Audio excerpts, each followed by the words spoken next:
We had a poor batting display. There's been something that's been plaguing us for the past two series.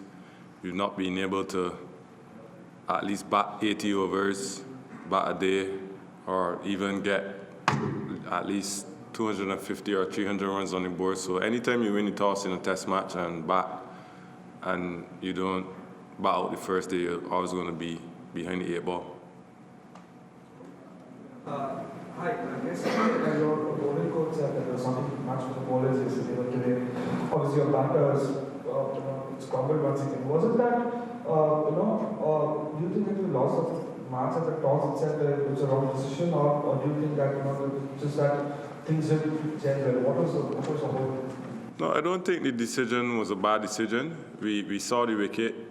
Although they had a bit of moisture, we still thought that it was a good wicket to bat first on. We thought that once we batted well and the openers went out there and just saw off that moisture, that it would have been a good wicket to bat on, as we did see coming on later into the first day. But we didn't start well, and we never really put any partnerships in place. We never really got back into the game. We never put those partnerships together, and we paid for it. Roston, what have the learnings been for you in terms of dealing with spin both innings? Yeah, I just think it's a case where our defense needs to be a bit tighter. I find we gifted some of the wickets too easily. I mean, there was a bit of rough, and some balls were spinning out the rough and stuff, but it wasn't nothing that, there wasn't any devils in the wicket. I still thought that it was a wicket that you could stand up and bat on, as shown by the Indian batters, but we just need to, I think we need to trust in our defense a bit more, because I can't say that we weren't scoring because the run rate was still good, but I just think that we need to be a little more solid in our defense.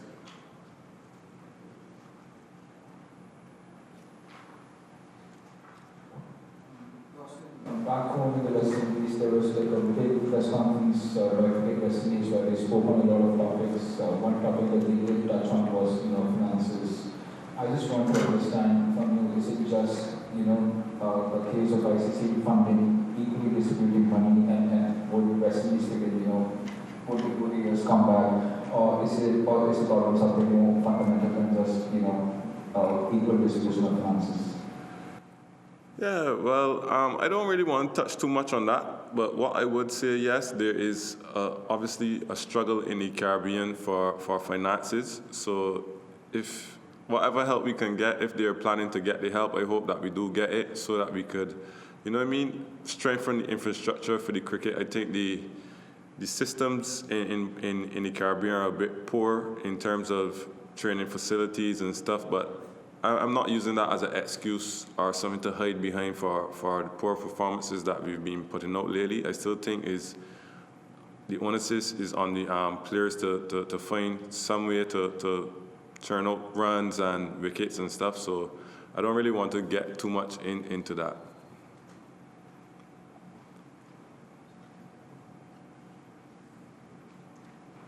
Roston, is a resurrection of West Indies cricket possible?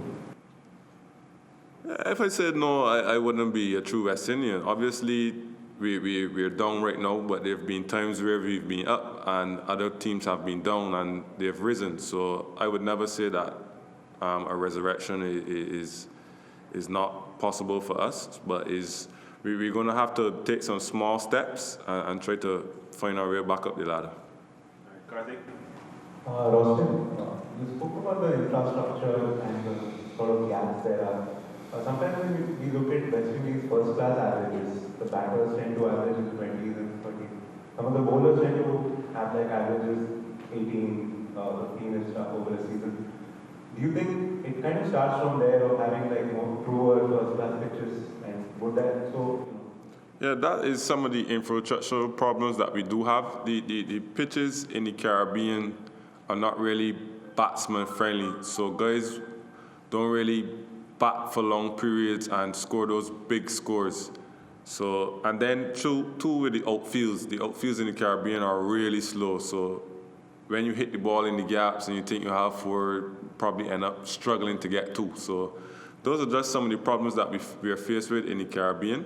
So yeah, that's why you see guys averaging so low. If you look at the past series we had against Australia, I think that was the first time I've ever played an international series and a batsman never scored 100 in 3 matches. So yeah. Any other questions at the front? Roston, when you sort of see a series of losses and you sort of try to come through it, when you look around in the dressing room, do you sense a lack of desire, or is it more of the fundamental issues which make it tougher to pull together performances? Yeah, the guys are eager to play. I mean, the guys are young, so they want to make a name for themselves. They want to make a living for themselves. So I don't think that is a case where they come out there and are not trying, or they don't want to, you know what I mean, do their best. But I just think that we have to improve our skill levels, and also if the skill level is there, we're not doing it for long enough periods. And in Test cricket, obviously it's 5 days. You have to do it for 5 days. If you just do it for maybe 1 day, 2 days, you're still not going to be on top or even in the game. So I just think it's a case where we need to improve that skill level for longer periods. Roshan, the pitch seemingly has peaks. So still, Jadeja was able to take wickets with very frustration about playing wickets. So was it difficult to read or anything you can tell us? No, I don't think it was difficult to read. He's an orthodox spinner. There's not much mystery to him. But as I said, we weren't tight enough in the defense. And he got some balls to spin a bit out of the rough. So that probably gave us a bit of poor judgment in terms of facing one ball and thinking about it when we need to put that ball behind us and focus on the next ball that's coming. So I just think that we need to, as I said before, just tighten our defense and play each ball at a time and not worry about too many things when we're batting, but just that one ball that's coming at us. Yeah, we have a chance for one more question. Anybody? Karthik, follow.